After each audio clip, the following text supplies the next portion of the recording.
for the foreseeable future.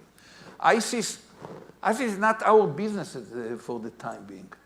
And if we try to intervene and help someone, he will be damaged by our attempt to help him, because anyone who take our help immediately is marked on his forehead as a collaborator, part of great Israeli collusion or whatever. And I think that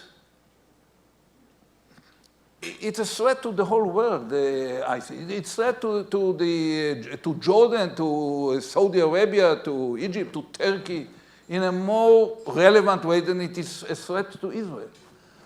As a military man, I was, in a way, more concerned about having 1.5 million enemy soldiers on our borders, organized in the battalions and brigades and divisions and corps, with many thousands of tanks, many thousands of artillery pieces, more than 1,500 modern airplanes, more than 100,000 missiles and rockets. That seems to me much more tangible threat. I can hardly see what these guys can do to us, to Israel. And you mentioned Israel is, Middle East is a tough neighborhood. It's Middle East, nothing like the Midwest.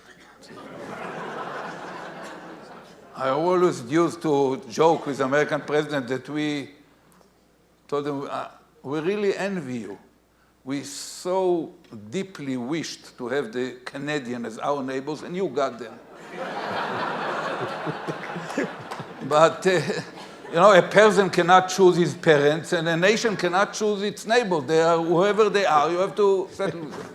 And to tell you honestly, when we discussed ISIS, I used to tell our cabinet members, and later on I told even the public over the TV, just in order to keep your balance, you sometimes have to assume the worst and see whether it really changes something. So I told the cabinet, and later on the public, assume the worst for a moment. ISIS took over. We don't wish it to happen, and I mentioned that it should be destroyed, the sooner the better. But assume for a moment that they took over Syria and Iraq and Lebanon and Jordan. So are we going to wrap our packs and go back to Eastern Europe or the North Africa? No, we are there to stay forever. So the other side of the equation.